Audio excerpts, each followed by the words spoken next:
Hallelujah, ದೇವರಿಗೆ ಸ್ತೋತ್ರ. ಎಚ್ಚರಗೊಂಡಿದ್ದೀರಾ? ದೇವರ ವಾಕ್ಯ ಕೇಳಲು ಸಿದ್ಧರಾಗಿದ್ದೀರಾ? ಬನ್ನಿ, ಹಾಗಾದರೆ ದೇವರ ಸನ್ನಿಧಿಯಲ್ಲಿ ಪ್ರಾರ್ಥಿಸೋಣ, ಆತನನ್ನು ಸ್ತುತಿಸೋಣ. ಪ್ರಪಂಚದಲ್ಲಿ ಭಯಂಕರವಾದ ಪರಿಸ್ಥಿತಿಗಳನ್ನು ನೋಡ್ತಿದ್ದೇವಲ್ಲವೇ? ದೇವರ ಮಕ್ಕಳಾದ ನಾವೇ ಲೋಕಕ್ಕೋಸ್ಕರ, ಜನರೆಲ್ಲರಿಗೋಸ್ಕರ ದೇವರ ಸನ್ನಿಧಿಯಲ್ಲಿ ವಿಜ್ಞಾಪಿಸಬೇಕು ಎಂಬುದಾಗಿ ಬೈಬಲ್ ಹೇಳುತ್ತದೆ. ನಾವು ನಮ್ಮ ಬಗ್ಗೆ ಆಲೋಚಿಸುತ್ತಾ ಕೂತ್ಕೊಳ್ಳೋದಾದರೆ ನಶಿಸಿ ಹೋಗುವಂಥವರ ಸಂಗತಿ, ರಕ್ಷಣೆ ಇಲ್ಲದಂಥವರ ಸಂಗತಿ ಏನಾಗಬೇಕು? ಅದರ ವಿಷಯದಲ್ಲಿ ನಮಗೆ ಭಾರ ಇಲ್ಲದಿರುವುದಾದರೆ ನಾವು ಕ್ರಿಸ್ತನಿಲ್ಲದವರಾಗಿರ್ತೇವೆ. ಎಲ್ಲರೂ ಸ್ವಂತ ಕಾರ್ಯದಲ್ಲಿ ತೊಡಗಿದ್ದಾರಂತೆ, ಪರರ ಹಿತ ಯೋಚಿಸುವುದಿಲ್ಲಂತೆ.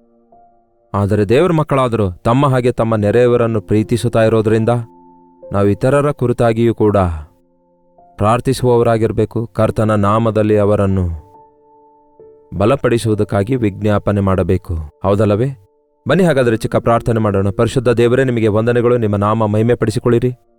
ದೇಶದ ಪರಿಸ್ಥಿತಿ ಎಷ್ಟೋ ಭಯಂಕರವಾಗಿರುವಾಗ, ಸ್ವತಂತ್ರತೆ ಸಿಕ್ಕರೂ ಸಹ ಎಷ್ಟೋ ಜನರು ನಾನಾ ವಿಧವಾದ ಬಂಧನದಲ್ಲಿ, ಸಮಸ್ಯೆಗಳಲ್ಲಿ ಇರುತ್ತಿರುವಾಗ, ದೇಶದಲ್ಲಿರುವ ಪರಿಸ್ಥಿತಿ ನೋಡುವಾಗ ಎಷ್ಟೋ ಪ್ರಾರ್ಥನೆಯ ಅವಶ್ಯಕತೆ ಇದೆ ಎಂದು ಗುರುತಿಸುತ್ತೇವೆ. ದೇವರೇ, ದೇಶಕ್ಕಾಗಿ ಪ್ರಾರ್ಥನೆ ಮಾಡಲು ಭಾರ ನಮಗೆ ದಯಪಾಲಿಸಿರಿ ಎಂದು ಕ್ರಿಸ್ತನ ನಾಮದಲ್ಲಿ ಬೇಡುತ್ತೇನೆ ತಂದೆಯೇ, ಆಮೇನ್.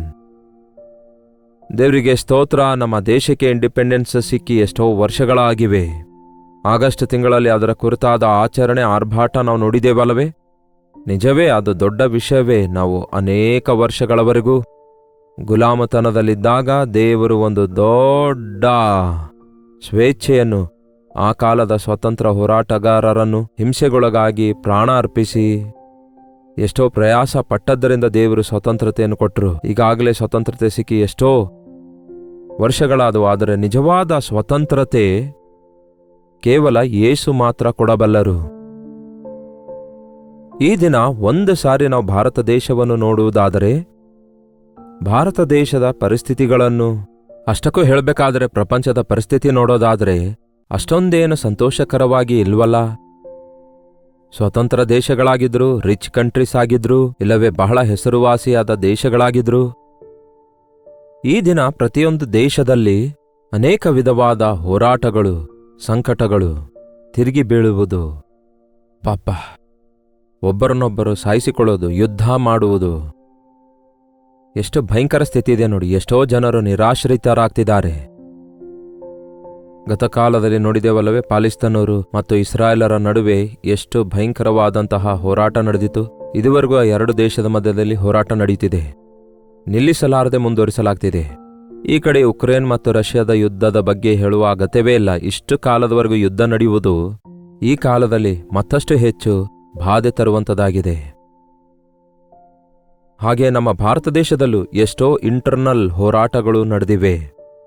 ಪಕ್ಕದಲ್ಲಿರುವ ಬಾಂಗ್ಲಾದೇಶದಲ್ಲಿ ಎಷ್ಟು ಗಲಿಬಿಲಿ ಉಂಟಾಯಿತು ನೋಡಿ, ಗೊಂದಲ. ಅದೇ ರೀತಿ ನೇಪಾಲ್ನಲ್ಲಿಯೂ ಸಹ ಎಷ್ಟು ವಿಧವಾದ ಗೊಂದಲ ನೋಡಿ, ಹೌದಲ್ಲವೇ? ಎಲ್ಲಿ ನೋಡಿದ್ರೂ ಕೂಡ ಎಲೆಕ್ಷನ್ ಸಂದರ್ಭ ಬಂದಾಗಲಿ, ಬೇರೆ ಸಂದರ್ಭದಲ್ಲಾಗಲಿ, ಹೀಗೆ ಒಂದು ದೇಶ ಅಂತಿರ ಸುಮಾರು 228 ದೇಶಗಳು ಪ್ರಪಂಚದಲ್ಲಿ ಇದ್ದಿರುತ್ತಾವಲ್ಲವೇ? ಈ ದೇಶದಲ್ಲಿ ಪ್ರಶಾಂತವಾಗಿರುವ ದೇಶ ಯಾವುದಾದರೂ ಇರೋದಾದ್ರೆ ಮನುಷ್ಯರಿಲ್ಲದ ದೇಶವೇ ಬಹುಶಃ ಆಗಿರುತ್ತೆ, ಅಥವಾ ಕಡಿಮೆ ಜನಸಂಖ್ಯೆ ಇರುವ ಸ್ಥಳ ಆಗಿರುತ್ತೆ. ನಮ್ಮ ಭಾರತ ದೇಶದ ಜನಸಂಖ್ಯೆ ಹೆಚ್ಚಾಗಿದೆ. ಯಾಕೆಂದರೆ ನಾವು ಚೈನಾದೊಂದಿಗೆ ಸ್ಪರ್ಧಿಸುತ್ತಾ ಒಂಥರ ಕೋಟ್ಯಾಂತರ ಜನಸಂಖ್ಯೆಯಿಂದ ತುಂಬಿಕೊಳ್ತಿದ್ದೇವೆ. ನಾನಾ ವಿಧವಾದ ಭಿನ್ನವಾದ ಆಲೋಚನೆಗಳು, ಭಿನ್ನವಾದ ನಂಬಿಕೆಗಳು, ಭಿನ್ನವಾದ ವೇಷಭಾಷೆಗಳು, ಭಿನ್ನವಾದ ಸಂಪ್ರದಾಯದಿಂದ ಕೂಡಿರುವ ದೇಶದಲ್ಲಿ ದೇವರ ಪ್ರೀತಿ ಇದ್ದ ಹೊರತು, ದೇವರು ಕಾಣಿಸಿಕೊಂಡ ಹೊರತು ಸಾಮರಸ್ಯವಾಗಿ ನಾವು ಇರಲಾರೆವು. ಅದಕ್ಕೆ ದೇವರ ವಾಕ್ಯ ಹೇಳ್ತದೆ, ಜನರೆಲ್ಲರಿಗೋಸ್ಕರ ಪ್ರಾರ್ಥಿಸಬೇಕೆಂದು. ಕ್ರೈಸ್ತರಾದ ನಾವು ಪ್ರತಿ ಶುಕ್ರವಾರ ನಮ್ಮ ಸಭೆಗಳಲ್ಲಿ ದೇಶಕ್ಕೋಸ್ಕರ, ಪ್ರಪಂಚದ ಎಲ್ಲಾ ಪ್ರಜೆಗಳಿಗೋಸ್ಕರ ಉಪವಾಸವಿದ್ದು ಪ್ರಾರ್ಥನೆ ಮಾಡುತ್ತಲೇ ಇರ್ತೇವಲ್ಲವೇ? ಆ ಜವಾಬ್ದಾರಿಕೆ ನಮ್ಮ ಮೇಲಿದೆ. ಒಂದು ವೇಳೆ ನಾವು ಗಮನಿಸುವುದಾದರೆ, ಒಂದೊಂದು ದೇಶದ ಪರಿಸ್ಥಿತಿ, ಒಂದೊಂದು ದೇಶದ ಸ್ಥಿತಿಗತಿ ನೋಡುವುದಾದರೆ, ಅದರ ಮೇರೆಗೆ ನಾವು ದೇವರ ಸನ್ನಿಧಿಯಲ್ಲಿ ಇಟ್ಟು ಪ್ರಾರ್ಥಿಸುವುದಾದರೆ, ದೇವರು ಅದ್ಭುತವಾದ ರೀತಿಯಲ್ಲಿ ತನ್ನ ಕಾರ್ಯಗಳನ್ನು ನೆರವೇರಿಸುತ್ತಾರೆ. ಒಂದ್ ಕಡೆ ಯುದ್ಧ ನಡೆಯುತ್ತಾ ಇದ್ರೆ ಇನ್ನೊಂದ್ ಕಡೆ ಪ್ರಕೃತಿ ವಿಕೋಪ ನೋಡ್ತಿದ್ದೇವೆ. ನಿಮಗೆ ಗೊತ್ತಿದ್ದಂತೆ ಪಂಜಾಬ್ ರಾಜ್ಯವೇ ನೀರಲ್ಲಿ ಮುಳುಗಿ ಹೋಗಿದೆ, ಹಾಗೂ ಬೆಂಗಾಲ್ನಲ್ಲಿ ಜಲಪ್ರಳಯದಿಂದ ಎಷ್ಟೋ ಜನರು ನಷ್ಟ ಹೋದ್ರು, ಹಾಗೂ ಕೇರಳದಲ್ಲಿ ಎಷ್ಟೋ ಜನರು ಆ ಬೆಟ್ಟ ಕುಸಿತದಿಂದ ಬಿದ್ದು ಸತ್ತೋಗಿದ್ದಾರೆ. ಊರುಗಳೇ ಮಣ್ಣಲ್ಲಿ ಮುಚ್ಚಿ ಹೋಗಿವೆ ಅಂತ ಎಷ್ಟೋ ಜನ ಸತ್ತೋಗಿದಾರಂತೆ. ಇದು ದೇವರ ಉಗ್ರ ಕೋಪವಾಗಿದೆ. ಈ ಪ್ರಕೃತಿ ವಿಕೋಪಕ್ಕೆ ಯಾವ ಮಾನವನು ಕಾರಣವಲ್ಲ. ಹೇಳಬೇಕಾದ್ರೆ ಮಾನವನು ತನ್ನ ಅವಿಧೇಯತೆಯಿಂದ ತಂದುಕೊಂಡಿರುವ, ಸ್ವಂತ ಕೈಯಾರೆ ತಂದುಕೊಂಡ ಕೆಲಮಿಟೀಸ್ ಆಗಿವೆ. ಅಂದರೆ ಈ ಪ್ರಕೃತಿ ವಿಕೋಪಗಳು ನಡೆಯುತ್ತಿವೆ. ಯಾಕೆಂದರೆ ಮನುಷ್ಯನು ಕೆಟ್ಟು ಹೋದವನಾಗಿ ದೇಶವನ್ನು ಹಾಳು ಮಾಡ್ತಿದ್ದಾನೆ. ಎಲ್ಲಿ ನೋಡಿದ್ರೂ ಈ ದಿನ ಸರಿಯಾದ ಆಕ್ಸಿಜನ್ ಇಲ್ಲ, ವಾಟರ್ ಇಲ್ಲ, ಭೂಮಿ ಸಾರವತ್ತಾಗ್ತಾ ಇಲ್ಲ, ಬೆಳೆ ಸರಿಯಾಗಿ ಬೆಳೀತಾ ಇಲ್ಲ. ಒಂದಾ ಎರಡ ಪ್ರಿಯರೇ, ಈ ದಿನ ಬೆಳೆ ಬೆಳೆಸುವವನು ಪಾಪ ಔಷಧಿ ಕೊಂಡ್ಕೊಳ್ಬೇಕಂತೆ, ಬೀಜ ಕೊಂಡ್ಕೊಳ್ಬೇಕಂತೆ, ಸಾಲ ಮಾಡಿ ಔಷಧಿ ಕೊಂಡ್ಕೊಳ್ಬೇಕಂತೆ, ಬೋರ್ ಮೋಟರ್ ಆನ್ ಮಾಡಿ ನೀರು ಹಾಕಬೇಕಂತೆ. ನಾನು ಹುಟ್ಟಿದಾಗ ದೇಶಕ್ಕೆ ಸ್ವತಂತ್ರ ಸಿಕ್ಕಿ 5 ವರ್ಷ ಆಗಿತ್ತಂತೆ. ಅಂದರೆ ದೇಶಕ್ಕೆ ಸ್ವತಂತ್ರತೆ ಸಿಕ್ಕ ಆರಂಭದಲ್ಲಿ ನಾನು ಹುಟ್ಟಿ ಬೆಳೆದು ಬಂದ ಹುಡುಗನಾಗಿದ್ದೆ. ಇದೇ ಭಾರತ ದೇಶದಲ್ಲಿ ಬೆಳೆದೆ ನಾನು. ಆ ಹಳ್ಳಿಯ ವಾತಾವರಣದಲ್ಲಿ ಯಾವ ಎಲೆಕ್ಟ್ರಿಸಿಟಿ ಇರಲಿಲ್ಲ. ಎತ್ತಿನ ಬಂಡಿಗಳು, ಕುದುರೆ ಬಂಡಿಗಳು. ಈ ದಿನಗಳಲ್ಲಿ ಇವೆಲ್ಲ ಕಾಣಿಸಿಕೊಳ್ತಾ ಇಲ್ಲ, ನಿಜವೇ. ಅಭಿವೃದ್ಧಿ ಅನ್ನುವಾಗ ಕಾರು, ಬೈಕು ಅಂದುಕೊಳ್ತಿದ್ದೇವೆ ಹೊರತು ಮಾಲಿನ್ಯ ಇರ್ತಾ ಇರಲಿಲ್ಲ ಎತ್ತಿನ ಬಂಡಿ, ಕುದುರೆ ಬಂಡಿಯಿಂದ. ಆದರೆ ಈ ದಿನ ಎಲ್ಲಿ ನೋಡಿದ್ರೂ ಕೂಡ ಗೊಂದಲವಿದೆ. ಇಂತಹ ಪರಿಸ್ಥಿತಿಯಲ್ಲಿ ನಾವೇನ್ ಮಾಡ್ಲಿಕ್ಕಾಗ್ತದೆ ಅಂದ್ಕೊಂಡು ನಾವು ಸುಮ್ಮನೆ ಕೂತ್ಕೊಳ್ಳೋದ್ರಿಂದ ಪ್ರಯೋಜನವಿಲ್ಲ. ನಾವೇನು ದೇಶದ ನಾಯಕರೂ ಅಲ್ಲ, ನಾವೇನು ಅಂತಹ ಒಂದು ದೊಡ್ಡ ಗುಂಪಾಗಿ ಒಂಥರ ಹೋರಾಡುವವರೂ ಅಲ್ಲ. ನಾವು ದೇವರ ಸನ್ನಿಧಿಯಲ್ಲಿ ಹೋರಾಡುವವರಾಗಿರಬೇಕು. ನೋಡಿ ಪ್ರಿಯರೇ, ಯಾವುದೇ ಡಿನಾಮಿನೇಷನ್, ಯಾವುದೇ ಪಾರ್ಟಿಗಳು, ಯಾವುದೇ ರಾಜಕೀಯ ಪಾರ್ಟಿ ನಮಗೆ ಅವಶ್ಯಕತೆ ಇಲ್ಲ. ನಮಗೆ ರಾಜಾದಿ ರಾಜನಿದ್ದಾನೆ. ಆತನಿಗೆ ನಾವು ಮೊರೆ ಇಡೋದಾದ್ರೆ ಆತನ ಅಧೀನದಲ್ಲಿ ಸಮಸ್ತವೂ ಇರುವುದರಿಂದ ಆತನೇ ಅದನ್ನು ಸರಿಪಡಿಸ್ತಾನೆ. 2ನೇ ಪೂರ್ವಕಾಲ ವೃತ್ತಾಂತ 7ನೇ ಅಧ್ಯಾಯ 14ನೇ ವಚನದಲ್ಲಿ ಒಂದು ಒಳ್ಳೆಯ ಮಾತಿಲ್ಲಿದೆ, ನಮ್ಮ ಎಲ್ಲರಿಗೂ ಗೊತ್ತಿರುವಂಥದ್ದೇ ಆಗಿದೆ. 14ನೇ ವಚನ, 2ನೇ ಪೂರ್ವಕಾಲ ವೃತ್ತಾಂತ 7ನೇ ಅಧ್ಯಾಯದ 14ನೇ ವಚನ ನೋಡೋಣ ಬನ್ನಿ. ನನ್ನವರೆಂದು ಹೆಸರುಗೊಂಡ ನನ್ನ ಪ್ರಜೆಗಳು ತಮ್ಮನ್ನು ತಗ್ಗಿಸಿಕೊಂಡು ಏನ್ ಮಾಡ್ಬೇಕಂತೆ? ತಮ್ಮನ್ನು ತಾವು ತಗ್ಗಿಸಿಕೊಂಡು ಪ್ರಾರ್ಥಿಸುವುದಾದರೆ, ನನ್ನ ದರ್ಶನವನ್ನು ಬಯಸಿ ತಮ್ಮ ಕೆಟ್ಟ ನಡತೆಯನ್ನು ಬಿಟ್ಟು ಬಿಡುವುದಾದರೆ, ನನ್ನವರೆಂದು ಹೆಸರುಗೊಂಡ ನನ್ನ ಪ್ರಜೆಗಳು. ಆತನ ಹೆಸರನ್ನು ನಾವು ಇಟ್ಟುಕೊಳ್ತಿದ್ದೇವೆ ಪ್ರಿಯರೇ. ಕ್ರೈಸ್ತರು ಅಂದರೆ ಕ್ರಿಸ್ತನನ್ನು ಹೊಂದಿಕೊಂಡವರು ಎಂದರ್ಥ. ಅಂತಿಯೋಕ್ಯದಲ್ಲಿರುವ ಶಿಷ್ಯರು ಕ್ರಿಸ್ತನ ಹಾಗೆ ಜೀವಿಸುವುದನ್ನು ನೋಡಿ ಇವರು ಕ್ರಿಸ್ತನ ಹಾಗೆ ನಡೆದುಕೊಳ್ಳುವವರು, ಕ್ರಿಸ್ತನ ಹಾಗೆ ಇರುವವರು ಎಂಬುದಾಗಿ ಕ್ರೈಸ್ತರೆಂದು ಅಲ್ಲಿ ಅವರಿಗೆ ಮೊದಲು ಹೆಸರು ಬಂತು. ಈ ದಿನ ಅದನ್ನು ಜಾತಿಯನ್ನಾಗಿ ಕುಲವಾಗಿ ಮಾಡಿದ್ದಾರೆ. ಕ್ರೈಸ್ತತ್ವ ಎನ್ನುವುದು ಒಂದು ಕುಲ ಅಲ್ಲ, ಒಂದು ಜಾತಿ ಅಲ್ಲ, ಅದೊಂದು ಜೀವಿತ ವಿಧಾನ ಆಗಿದೆ. ಇದೊಂದು ಪ್ರತ್ಯೇಕವಾದ ಪರಿಶುದ್ಧವಾದ ಜೀವಿತ ಜೀವಿಸುವಂಥದ್ದಾಗಿದೆ. ಯೇಸುವಿನ ನಾಮವನ್ನು ಅಂಗೀಕರಿಸಿದವನು, ಯೇಸುವಿನ ನಾಮದಲ್ಲಿ ದೀಕ್ಷಾಸ್ನಾನ ತೆಗೆದುಕೊಂಡವನು, ಯೇಸುವನ್ನು ಸ್ವಂತ ರಕ್ಷಕನನ್ನಾಗಿ ಅಂಗೀಕರಿಸಿದವನು ಯೇಸುವಿಗೆ ಮಗುವಾಗಿ ಮಾರ್ಪಡುತ್ತಾನೆ, ಕ್ರೈಸ್ತನು ಎಂದು ಹೇಳಿಕೊಳ್ಳುತ್ತಾನೆ. ಈ ದಿನ ನಿಜ ಕ್ರೈಸ್ತರು ಎಂಬ ಪದ ಬಳಸಬೇಕಾಗ್ತಿದೆ. ಯಾಕೆಂದರೆ ಕ್ರೈಸ್ತರು ಎಂದು ಹೇಳಿಕೊಳ್ಳುವವರು ಬೇರೆ, ನಿಜವಾದ ಕ್ರೈಸ್ತರು ಬೇರೆ. ನಿಜವಾದಂತಹ ಕ್ರೈಸ್ತರು ಪ್ರಾರ್ಥಿಸುವವರಾಗಿರುತ್ತಾರೆ, ಪ್ರೀತಿಸುವಂಥವರಾಗಿರುತ್ತಾರೆ, ಕ್ಷಮಿಸುವಂಥವರಾಗಿರುತ್ತಾರೆ, ಪ್ರಾರ್ಥಿಸುವಂಥವರಾಗಿರುತ್ತಾರೆ. ಈ ಲೋಕದಿಂದ ಪ್ರತ್ಯೇಕವಾಗಿ ಜೀವಿಸುತ್ತಾರೆ, ಪಾಪವನ್ನು ದ್ವೇಷಿಸುತ್ತಾರೆ, ಯೇಸುವನ್ನು ಪ್ರೀತಿಸುತ್ತಾರೆ. ಇಕ್ಕಟ್ಟಾದ ಮಾರ್ಗದಿಂದ ಹೋಗುತ್ತಾರೆ, ಯೇಸುವನ್ನೇ ದೃಷ್ಟಿಸುತ್ತಾ ಮುಂದೆ ಸಾಗುತ್ತಾರೆ. ಅಂತಹ ಮಕ್ಕಳು ಅಂದರೆ ದೇವರ ಹೆಸರನ್ನು ಇಟ್ಟುಕೊಂಡಿರುವಂತಹ, ದೇವರು ಹೇಳ್ತಾರೆ, ನನ್ನವರೆಂದು ಹೆಸರುಗೊಂಡ ನನ್ನ ಪ್ರಜೆಗಳು ತಮ್ಮನ್ನು ತಾವು ತಗ್ಗಿಸಿಕೊಂಡು. ನೋಡಿ ಪ್ರಿಯರೇ, ಯಾರಿಗೋ ಯಾವುದೋ ಆಪತ್ತುಂಟಾದ್ರೆ ನೀವ್ಯಾಕೆ ತಗ್ಗಿಸಿಕೊಳ್ಬೇಕು? ನಮ್ಮ ಮಕ್ಕಳು ದಾರಿ ತಪ್ಪಿ ಹೋಗ್ತಾ ಇರೋದಾದ್ರೆ ಅವರಿಗೆ ಬೈಯುತ್ತಾ ಗದರಿಸುತ್ತಾ ಇರೋದೇ ನಮ್ಮ ಕೆಲಸವಾಗಿದೆಯೋ? ನಮ್ಮ ಮಕ್ಕಳು ಈ ರೀತಿ ದಾರಿ ತಪ್ಪಿ ಹೋಗಲು ಕಾರಣ ನಾವೇ ಆಗಿದ್ದೇವೆ ದೇವರೇ. ಅವರನ್ನು ಸರಿಯಾಗಿ ನಾವು ತಿದ್ದಲಿಲ್ಲ, ಸರಿಯಾಗಿ ಅವರನ್ನು ಬೆಳೆಸಲಿಲ್ಲ, ಸರಿಯಾಗಿ ಅವರನ್ನು ದೇವರ ಭಯದಲ್ಲಿ ಬೆಳೆಸಿ ತಿದ್ದಿ ನಡೆಸಲಿಲ್ಲ ಎಂಬುದಾಗಿ ಹೀಗೆ ಗ್ರಹಿಸಿಕೊಳ್ಳುವುದಾದರೆ ನಿಮ್ಮನ್ನು ನೀವು ತಗ್ಗಿಸಿಕೊಳ್ತೀರಿ. ನಮ್ಮ ಯಾವುದೇ ಪಾಪದ ಪರಿಣಾಮ ನಮ್ಮ ಮಕ್ಕಳ ಮೇಲೆ ಬರದಂತೆ ಕ್ಷಮಿಸಿರಿ ಎಂಬುದಾಗಿ ಹೇಳಿ ತಗ್ಗಿಸಿಕೊಳ್ಳೋದಾದರೆ ಆ ವಂಶ ಪಾರಂಪರ್ಯ, ಪಿತೃ ಪಾರಂಪರ್ಯವಾಗಿರುವ ಆ ವ್ಯರ್ಥ ನಡವಳಿಕೆಯಿಂದ ನಿಮ್ಮ ಮಕ್ಕಳನ್ನು ಕಾಪಾಡಿಕೊಳ್ತೀರಿ. ನಾವು ಇತರರಿಗೋಸ್ಕರ ಪ್ರಾರ್ಥಿಸುವುದಕ್ಕಿಂತ ಮುಂಚೆ ನಮ್ಮನ್ನು ನಾವು ಪರಿಶೀಲಿಸಿಕೊಳ್ಳಬೇಕು. ನಮ್ಮನ್ನು ನಾವು ತಗ್ಗಿಸಿಕೊಳ್ಳಬೇಕು.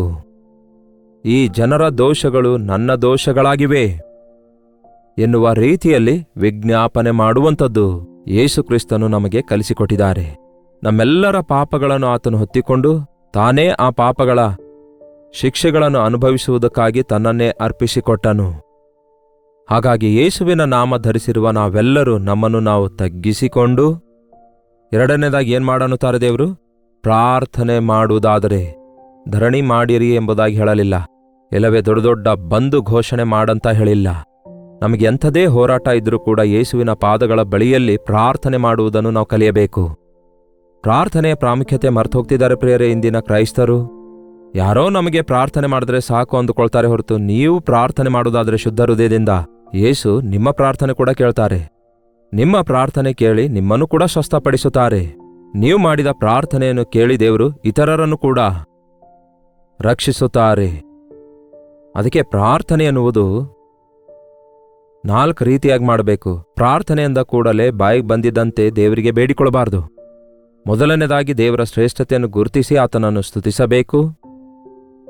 ಎರಡನೇದಾಗಿ ನಿಮ್ಮ ಅವಶ್ಯಕತೆಗಳಿಗೋಸ್ಕರ ಕರ್ತನಿಗೆ ತಿಳಿಯಪಡಿಸುವವರಾಗಿರಬೇಕು. ಮೂರನೇದಾಗಿ ಇತರರಿಗೋಸ್ಕರ ನೀವು ವಿಜ್ಞಾಪನೆ ಮಾಡಬೇಕು. ಇನ್ನು 4ನೇದಾಗಿ ಕರ್ತನನ್ನು ಸ್ತುತಿಸಬೇಕು. ಇಲ್ಲವೇ ಕರ್ತನ ಶ್ರೇಷ್ಠತೆಯನ್ನು ಗುರುತಿಸಿ ಆತನನ್ನು ಹೊಗಳಬೇಕು. ನಿಮಗೆ ಆತನು ಮಾಡಿದ ಉಪಕಾರಗಳನ್ನು ನೆನೆಸಿ ಸ್ತುತಿಸಬೇಕು. ಆಗ ನಿಮಗೋಸ್ಕರ, ನಿಮ್ಮ ಅವಶ್ಯಕತೆಗಳಿಗೋಸ್ಕರ ಪ್ರಾರ್ಥಿಸಿ ಇತರರಿಗಾಗಿ ವಿಜ್ಞಾಪನೆ ಮಾಡಬೇಕು. ಹೀಗೆ 4 ಭಾಗಗಳಾಗಿವೆ. ಆದರೆ ವಿಜ್ಞಾಪನೆ ಪ್ರಾರ್ಥನೆ ಅನ್ನುವಾಗ ಆ 4ನೇದಾಗಿ ಇತರರಿಗಾಗಿ ಪ್ರಾರ್ಥನೆ ಮಾಡುವಂಥದ್ದು ಹೆಚ್ಚು ಸಮಯವಾಗಿ ಮಾಡಬೇಕು. ಅನೇಕ ವಿಷಯಗಳಿಗಾಗಿ ಅನೇಕರಿಗಾಗಿ ಪ್ರಾರ್ಥನೆ ಮಾಡುವವರಾಗಿರಬೇಕು. ನನ್ನವರೆಂದು ಹೆಸರುಗೊಂಡ ನನ್ನ ಪ್ರಜೆಗಳು ತಮ್ಮನ್ನು ತಾವು ತಗ್ಗಿಸಿಕೊಂಡು ಪ್ರಾರ್ಥನೆ ಮಾಡಿ ನನ್ನ ಮುಖದರ್ಶನವನ್ನು ಬಯಸಿ ನನ್ನನ್ನು ಹುಡುಕಿ, ಎಲ್ಲಿರುತ್ತಾನೆ ಆತನು? ಬೆಟ್ಟ ಗುಡ್ಡಗಳಲ್ಲಿ ಇರುವ ಆತನು ಅಲ್ಲ, ಆತನು ವಾಕ್ಯದಲ್ಲಿ ನಾವು ಆತನ ಮನಸ್ಸನ್ನು ಅರಿತುಕೊಳ್ಳಬಹುದು. ಆತನ ವಾಕ್ಯನ ಓದುವುದಾದರೆ ಆತನನ್ನು ಕಂಡುಕೊಳ್ಳಬಹುದು. ಆತನ ಸನ್ನಿಧಿ ನಾವು ಕೋರಿಕೊಳ್ಳುವುದಾದರೆ ಆತನ ಸನ್ನಿಧಿಯಲ್ಲಿ ನಾವು ಆಶೀರ್ವದಿಸಲ್ಪಡ್ತೇವೆ. ಆತನ ಚಿತ್ತವನ್ನು ಹುಡುಕಬೇಕು. ನಮ್ಮ ಜೀವಿತದಲ್ಲಿ ಯಾವುದು ಕೈ ಸಿಕ್ತೋ ಅದನ್ನು ಮಾಡುವಂಥದ್ದಲ್ಲ. ದೇವರೇ, ನಿಮ್ಮ ಚಿತ್ತ ಏನಾಗಿದೆ? ಈ ಕಾರ್ಯದ ವಿಷಯದಲ್ಲಿ ನಿಮ್ಮ ಚಿತ್ತ ಏನಾಗಿದೆ ಎಂದು ಕೇಳಬೇಕು. ಒಬ್ಬೊಬ್ಬರಿಗೋಸ್ಕರ ನಾವು ಪ್ರಾರ್ಥಿಸುವಾಗ, ದೇವರೇ, ಅವರ ವಿಷಯದಲ್ಲಿ ನಿಮ್ಮ ಚಿತ್ತ ಏನಾಗಿದೆ ಎಂಬುದಾಗಿ ನಾವು ಪ್ರಾರ್ಥಿಸಬೇಕು. ದೇವರನ್ನು ಹುಡುಕಿ ಕೆಟ್ಟ ನಡತೆಯನ್ನು ಬಿಟ್ಟು, ಅಂದರೆ ಇದು ಬಹಳ ಪ್ರಾಮುಖ್ಯ ಪ್ರಿಯರೇ. ಪ್ರಾರ್ಥನೆ ಮಾಡುತ್ತಾ ನಮ್ಮ ಬಲಹೀನತೆ ಹಾಗೆ ಇಟ್ಕೊಳ್ತಾ, ಕೆಟ್ಟತನ ಹಾಗೆ ಇಟ್ಕೊಳ್ತಾ, ನಮ್ಮ ತಪ್ಪು ಹಾಗೆ ಇಟ್ಕೊಳ್ತಾ, ಒಪ್ಪಿಕೊಂಡಿದ್ದೇನೆ ಅಂದರೆ ಸಾಕಾಗಲ್ಲ. ತನ್ನ ದೋಷಗಳನ್ನು ಮುಚ್ಚಿಕೊಳ್ಳುವವನಿಗೆ ಶುಭವಾಗದು, ಆದರೆ ಅವುಗಳನ್ನು ಒಪ್ಪಿಕೊಂಡು ಬಿಟ್ಟು ಬಿಡುವವನಿಗೆ ದೇವರ ಕರುಣೆ ದೊರಕುವುದು. ಏನಂತೆ? ಒಪ್ಪಿಕೊಂಡು ಬಿಟ್ಟು ಬಿಡುವವನಿಗೆ ದೇವರ ಕನಿಕರ ದೊರಕುವುದು. ಕೆಟ್ಟತನ ನಮ್ಮಲ್ಲಿರುವಾಗ ನಮ್ಮ ಪ್ರಾರ್ಥನೆ ಪರಲೋಕಕ್ಕೆ ಮುಟ್ಟುವುದಿಲ್ಲ ಪ್ರಿಯರೇ. ನಾವು ಸರಿಯಾಗಿರಲ್ಲದೆ ಇತರರಿಗಾಗಿ ಪ್ರಾರ್ಥಿಸುವುದು ಸರಿಯಲ್ಲ, ಅದು ಒಳ್ಳೆಯದಲ್ಲ. ನಿಮ್ಮ ಚಾವಣೆ ದಾಟಿ ಹೋಗಲ್ಲ, ನಿಮ್ಮ ಕಂಠಸ್ವರ ಪರಲೋಕದಲ್ಲಿ ಕೇಳಿಸಲ್ಲ. ಹಾಗಾಗಿ ನೀವು ಪ್ರಾರ್ಥಿಸುವಾಗ ಮೊದಲು ನಿಮ್ಮನ್ನು ನೀವು ತಗ್ಗಿಸಿಕೊಂಡು ನಿಮ್ಮ ಕೆಟ್ಟ ನಡತೆಯನ್ನು ಬಿಟ್ಟು, ದೇವರಿಗೆ ಇಷ್ಟವಿಲ್ಲದಂತಹ ವಿಷಯಗಳು ನಿಮ್ಮಲ್ಲಿ ಏನೆಲ್ಲ ಇವೆಯೋ ಅವುಗಳನ್ನೆಲ್ಲ ಬಿಟ್ಟು ಏನಂತೆ? ಬಿಟ್ಟು ಬಿಡುವುದಾದರೆ ತಗ್ಗಿಸಿಕೊಂಡು ಪ್ರಾರ್ಥನೆ ಮಾಡಿ ದೇವರನ್ನು ಹುಡುಕಿ ತಮ್ಮ ಕೆಟ್ಟ ನಡತೆಯನ್ನು ಬಿಡುವುದಾದರೆ ಆಗ ಕರ್ತನು ಏನ್ ಮಾಡ್ತೇನೆಂದು ಹೇಳ್ತಿದ್ದಾರೆ? ಪರಲೋಕದಿಂದ ಅವರ ಪ್ರಾರ್ಥನೆಯನ್ನು ಲಾಲಿಸಿ ಅವರ ಪಾಪಗಳನ್ನು ಕ್ಷಮಿಸಿ ಅವರ ದೇಶದಲ್ಲಿ ಆರೋಗ್ಯವನ್ನು ದಯಪಾಲಿಸುವೆನು. ನಾವು ಇಷ್ಟು ಕೆಲಸ ಮಾಡುವುದಾದರೆ ಪರಲೋಕದಿಂದ ಆತನು ನಮ್ಮ ಪ್ರಾರ್ಥನೆಯನ್ನು ಲಾಲಿಸಿ ನಮ್ಮ ಪಾಪಗಳನ್ನೆಲ್ಲ ಕ್ಷಮಿಸುತ್ತಾರೆ. ಪಾಪವೇ ಆಗಿದೆ ಪ್ರಿಯರೇ ಎಲ್ಲ ಶಾಪಗಳಿಗೆ ಕಾರಣ. ಪಾಪವೇ ಕಾರಣ ಪ್ರಕೃತಿ ವಿಕೋಪಗಳಿಗೆ. ಜನರು ಪಾಪದಿಂದ ತುಂಬಿಕೊಂಡಾಗಲೇ ನೋಹನನ ಕಾಲದಲ್ಲಿ ದೊಡ್ಡ ಪ್ರಳಯ ಬಂತಲ್ಲವೇ? ಪಾಪವೇ ಕಾರಣ, ಅಹಂಭಾವವೇ ಕಾರಣ ಮನುಷ್ಯರ ವಿರುದ್ಧ ಮನುಷ್ಯರು ಎದ್ದೇಳುವುದು. ಈ ಕಾಲದಲ್ಲಿ ಕತ್ತಿಯಲ್ಲ, ಮಿಸೈಲ್ಸ್ ಹಾಕ್ತಿದ್ದಾರೆ, ಬಾಂಬ್ ಹಾಕ್ತಿದ್ದಾರೆ, ಮಿಷನ್ ಗನ್ಸ್ ಬಳಸುತ್ತಿದ್ದಾರೆ. ನೋಡಿ ಎಷ್ಟು ಭಯಂಕರವಾಗಿ ಈ ದಿನ ಆ ಗರ್ವದಿಂದ ಒಬ್ಬರನ್ನೊಬ್ಬರು ದುರಾಸೆಯಿಂದ ಹೋರಾಡ್ತಿದ್ದಾರೆ ನೋಡಿ. ನಾವು ದೇವರ ಸನ್ನಿಧಿಯಲ್ಲಿ ವಿಜ್ಞಾಪನೆ ಮಾಡುವುದಾದರೆ ಈ ಪಾಪದಿಂದ ನಮಗೆ ಬಿಡುಗಡೆ, ಇತರರಿಗಾಗಿ ನಾವು ಪಶ್ಚಾತ್ತಾಪ ಪಡುವುದಾದರೆ ನಮ್ಮ ಕರ್ತನಾದ ಯೇಸು, ತಂದೆಯೇ ಇವರು ಏನ್ ಮಾಡ್ತಿದ್ದಾರೆ, ಇವರು ಅರಿಯರು, ಇವರನ್ನು ಕ್ಷಮಿಸಿರಿ ಎಂಬುದಾಗಿ ಯೇಸು ಮೊರೆ ಇಟ್ಟಂತೆ ನಾವು ಮೊರೆ ಇಡುವುದಾದರೆ ಈ ದಿನ ಇನ್ನಷ್ಟು ಹೆಚ್ಚು ಪಾಪದಲ್ಲಿರುವವರು ಕರ್ತನನ್ನು ಬೇಸರಗೊಳಿಸಿ ಶಾಪಕ್ಕೊಳಗಾಗದಂತೆ ಯೇಸುವಿನ ಕ್ಷಮಾಪಣೆ ಹೊಂದುವವರಾಗಿರ್ತಾರೆ. ಹಾಗಾಗಿ ನಮ್ಮ ಭಾರತ ದೇಶಕ್ಕಾಗಿ ಪ್ರಾರ್ಥಿಸೋಣ. ನೋಡಿ, ಪ್ರತಿ ವರ್ಷ ನಮ್ಮ ದೇಶ ಸ್ವತಂತ್ರ ದೇಶ ಎಂಬುದಾಗಿ ನಮ್ಮ ಭಾರತ ದೇಶ ಮುಂದೆ ಸಾಗುತ್ತಿರುವಾಗ ನಿಜವಾದ ಸ್ವತಂತ್ರತೆ ಪ್ರತಿ ಮನುಷ್ಯನಿಗೂ ಈ ದೇಶದಲ್ಲಿ ಸಿಗುವ ಹಾಗೆ, ನಮ್ಮ ಸಂವಿಧಾನದಲ್ಲಿರುವ ಸ್ವೇಚ್ಛೆ ಪ್ರತ್ಯೇಕವಾಗಿ ಇರುವ ಹಾಗೆ, ಪ್ರೀತಿಯಿಂದಲೇ ಈ ಲೋಕವನ್ನು ನಾವು ಜಯಿಸುವ ಹಾಗೆ, ಪ್ರತಿಯೊಬ್ಬರೂ ಸರ್ವ ಸಮೃದ್ಧಿಯಿಂದ, ಆ ಒಂದು ಸಂಪೂರ್ಣ ಆರೋಗ್ಯದಿಂದ ಅನ್ನಪಾನವುಳ್ಳವರಾಗಿರುವ ಹಾಗೆ ನಾವು ಪ್ರಾರ್ಥಿಸುವವರಾಗಿರಬೇಕು. ಪ್ರಾರ್ಥನೆ. ಪರಿಶುದ್ಧ ದೇವರೇ, ಪ್ರೀತಿಯುಳ್ಳ ತಂದೆ, ನಿಮಗೆ ವಂದನೆ ಸಲ್ಲಿಸುತ್ತೇವೆ. ಯಾರ್ಯಾರು ಯಾವ್ಯಾವ ಸ್ಥಳದಿಂದ ಈ ಪ್ರಾರ್ಥನೆಯಲ್ಲಿ ಐಕ್ಯವಾಗಿದ್ದಾರೋ ಅವರನ್ನು ಆಶೀರ್ವದಿಸಿರಿ. ನಿಜವಾಗ್ಲೂ ದೇವರೇ, ಭಾರತೀಯರಾಗಿ ನಮ್ಮನ್ನು ಈ ದೇಶದಲ್ಲಿ ನೀವಿಟ್ಟಿದ್ದೀರಿ. ಈ ದೇಶಕ್ಕೆ ನಮ್ಮನ್ನು ಆಶೀರ್ವಾದಕರವಾಗಿ ಮಾಡಿರಿ ದೇವರೇ. ದೇವರೇ, ನಿಮ್ಮ ನಾಮವನ್ನು ಧರಿಸಿರುವಂತಹ ನಾವು ಮೇಲಿಂದ ಮೇಲೆ ನಿಮ್ಮ ಪಾದ ಸನ್ನಿಧಿಯಲ್ಲಿ ತಗ್ಗಿಸಿಕೊಳ್ಳುತ್ತಾ, ನಮ್ಮನ್ನು ನಾವು ಪರಿಶೀಲಿಸಿಕೊಳ್ಳುತ್ತಾ, ಪ್ರಾರ್ಥನೆಯಲ್ಲಿ ಎಡಬಿಡದೆ ಪ್ರಾರ್ಥಿಸುವವರಾಗಿ, ವಿಜ್ಞಾಪನೆ ಪ್ರಾರ್ಥನೆ ಮಾಡುವವರಾಗಿ, ತಂದೆಯೇ, ನಿಮ್ಮ ಸನ್ನಿಧಿಯಲ್ಲಿ ನಮ್ಮ ಜೀವಿತ ಮೇಲಿಂದ ಮೇಲೆ ಪರಿಶೀಲಿಸಿಕೊಳ್ಳುವುದಕ್ಕಾಗಿ, ನಿಮ್ಮ ಚಿತ್ತವನ್ನೇ ಹುಡುಕುವವರಾಗಿ, ನಿಮ್ಮ ಚಿತ್ತದಲ್ಲಿಯೇ ನಡೆಯುವವರಾಗಿ ಸಹಾಯ ಮಾಡಿರಿ. ನಿಮ್ಮ ಸನ್ನಿಧಿಯಲ್ಲಿ ದೇವರೇ, ನಮ್ಮ ದೋಷಗಳನ್ನು ಒಪ್ಪಿಕೊಂಡು ಬಿಟ್ಟು ಬಿಡುವವರಾಗಿ, ನಶಿಸಿ ಹೋಗುವಂತಹ ಪ್ರತಿಯೊಬ್ಬರಿಗೋಸ್ಕರ ಪ್ರಪಂಚದಾದ್ಯಂತ ಇರುವ ಎಲ್ಲ ಜನರಿಗಾಗಿ ವಿಜ್ಞಾಪನೆ ಮಾಡುವವರಾಗಿರಲು ನಮ್ಮಲ್ಲಿ ಪ್ರತಿಯೊಬ್ಬರಿಗೂ ಸಹಾಯ ಮಾಡಿರಿ ಎಂದು ಕ್ರಿಸ್ತನ ನಾಮದಲ್ಲಿ ಬೇಡುತ್ತೇನೆ ತಂದೆಯೇ, ಆಮೇನ್. ನಮ್ಮ ತಂದೆಯಾದ ದೇವರ ಪ್ರೀತಿಯು, ಮಗನಾಗಿರುವ ಕ್ರಿಸ್ತನ ಕೃಪೆಯು, ಆದರಣೆಕರ್ತನಾದ ಪವಿತ್ರಾತ್ಮನ ಸಹವಾಸವು ಕೂಡಿ ಬಂದಿರುವ ನಮ್ಮೆಲ್ಲರ ಸಂಗಡ ಇಂದಿಗೂ ಸದಾಕಾಲಕ್ಕೂ ನೆಲೆಯಾಗಿರಲಿ. ಆಮೇನ್. ದೇವರಿಗೆ ಸ್ತೋತ್ರ. ನಿಮ್ಮ ಪ್ರಾರ್ಥನಾ ಮನವಿ 8939731313 ನಂಬರ್ಗೆ ಹಾಗೂ ಇತರ ದೇಶದಿಂದಲೂ ಸಹ ನೀವು ವೀಕ್ಷಿಸುವುದಾದರೆ ಕೊಡಲ್ಪಟ್ಟ ಇದೇ ನಂಬರ್ಗೆ ಒಂದು ಟೆಕ್ಸ್ಟ್ ಆಗಲಿ ವಾಯ್ಸ್ ಮೆಸೇಜ್ ಮುಖಾಂತರ ವಾಟ್ಸಪ್ ಕಳಿಸಿಕೊಡಿರಿ. ನಾವು ನಿಮಗಾಗಿ ಪ್ರಾರ್ಥನೆ ಮಾಡ್ತಿದ್ದೇವೆ. ನೀವು ಕೂಡ ಪ್ರಾರ್ಥನೆ ಮಾಡಿರಿ. ತಪ್ಪದೆ ದೇವರು ಉತ್ತರ ಕೊಡುತ್ತಾರೆ. Doctor Jayapal Kannada YouTube channel ಅನ್ನು ಸಬ್ಸ್ಕ್ರೈಬ್ ಮಾಡಿಕೊಂಡು ಲೈಕ್ ಮಾಡಿ, ಶೇರ್ ಮಾಡುವುದನ್ನು ಮರೆಯಬೇಡಿ. ಕರ್ತನ ಚಿತ್ತವಿರುವುದಾದರೆ ಮತ್ತೆ ನಾಳೆ ಇದೇ ಅನುದಿನದ ಧ್ಯಾನ ಎಂಬ ಕಾರ್ಯಕ್ರಮದಲ್ಲಿ ಮತ್ತೆ ಭೇಟಿಯಾಗೋಣ. ತಪ್ಪದೆ ಪ್ರತಿದಿನ ಈ ಕಾರ್ಯಕ್ರಮದಲ್ಲಿ ಪಾಲ್ಗೊಂಡು ದೈವಾಶೀರ್ವಾದ ಹೊಂದಿಕೊಳ್ಳಿರಿ. ಅಲ್ಲಿವರೆಗೂ ದೇವರ ಮಹಾ ಕೃಪೆ ನಿಮ್ಮೆಲ್ಲರ ಸಂಗಡ ಸದಾಕಾಲಕ್ಕೂ ನೆಲೆಸಿರಲಿ.